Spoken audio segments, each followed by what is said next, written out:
Batun buɗe bodar Nijar. A jiya ne je Majalisar Dattijai ta Najeriya ta zauna a tattauna batun ya za a yi a buɗe musu boda. Jama'a assalamu alaikum wa rahmatullahi wa barakatuhu, barkanmu da wannan lokaci. Batun buɗe bodar Nijar ana nan dai ana tattauna muhawara tsakanin 'yan majalisu mabambanta da kuma Senate President wato shugaban Majalisar Dattijai. A jiya ne dai suka zauna suka tattauna akan ya za a yi a buɗe bodar Nijar. 'Yan majalisu da dama dai sun kai wannan ƙuduri akan ya kamata a waiwaici ƙasar Nijar sakamakon killace boda da aka yi tsakanin Najeriya da Nijar ɗin. A nan yankin Arewa akwai jihohi 7 da suke makwabtaka da Nijar ɗin. Da farko akwai Jigawa, akwai Yobe, akwai Maiduguri, akwai Sokoto, akwai Kebbi, akwai Zamfara, akwai Katsina. Da waɗannan jihohi da suke kan iyaka da Nijar, 'yan majalisunsu ne yawanci suka tahi a majalisa suka yi wani yunƙuri na ganin an buɗe bodar Nijar da Najeriya sakamakon wani mawuyacin hali da 'yan ƙasar suke ciki. Ba hada-hadar kasuwanci, ba wani shige da fice na harkar yau da kullum da yake gudana. A haka ne ma Sanatan Kano ta Kudu wato Abdulrahman Kawu Sumaila ya tashi ya kawo wannan motion ɗin da kuma ɗan majalisar wakilai na ƙaramar hukumar Dala Honorable Sani Madakin Gini shi ma ya kawo wannan ƙuduri.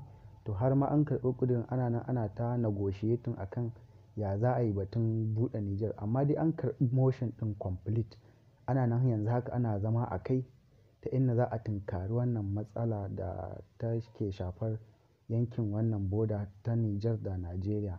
Amma dai ana kyauta da zaton a sati mai zuwa za a buɗe bodar sakamakon wani yunƙuri da waɗannan sanatoci da wannan rafa-rafai suka yi na ganin an buɗe wannan boda cikin kwanciyar hankali sakamakon tattalin arzikin Najeriya da Nijar yana cikin wani mawuyacin hali saboda ba wani harkar gudanarwa ta kasuwanci da take shiga tsakanin ƙasar Nijar ɗin da kuma Najeriya.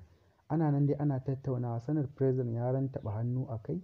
Nan ba da jimawa ba za a fitar da sanarwar in za a buɗe in ma ba za a buɗe ba. Amma dai ga dukkan alamu an karɓi ƙudurin kuma har an mai stamfi.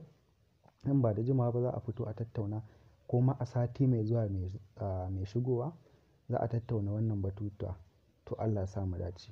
Wannan boda da in aka buɗe ta za a samu harkar kasuwanci ta ci gaba sakamakon a baya wannan tun lokacin da aka hamɓarar da gwamnatin Muhammadu Bazoum aka rufe musu boda da kuma aka katse musu wutar lantarki. To duk ma waɗannan dai za su dawo su ci gaba da aiki sakamakon wani yunƙuri da aka yi na ganin ya kamata a ce an buɗe tsakanin Nijar da Najeriya bodar nan tasu. Haka ne ma jiya aka yi wata 'yar ƙaramar zanga-zanga su a can Nijar ɗin ganin wannan abun da aka ga an daɗe a kullace da shi wannan boda ɗin ba a buɗe take ba. To in sha Allahu nan ba da jimawa ba dai za a tattauna batutuwa da masu muhimmanci akan wannan al'amari da ya faru. In aka buɗe bodar nan dai za a samu sauƙin rayuwa. Za ana shige da fice na kasuwanci, za a kai abinci kuma za a shigo da shi. Abin da suke buƙata za mu kai musu, mu ma abin da suke buƙata za mu kawo musu. Kar ku manta in yau ka fara shigowa wannan feji namu ka danna mana subscribe sannan kuma ka danna mana ƙararrawar sanarwa. Mun gode. Taku Mahaƙa TV. Za mu ci gaba da kawo muku muhimman abubuwa da suka danganci labarai masu muhimmanci. Kar ku manta a Mahaƙa TV ku danna mana subscribe sannan kuma ku danna mana ƙararrawar sanarwa. Mun gode.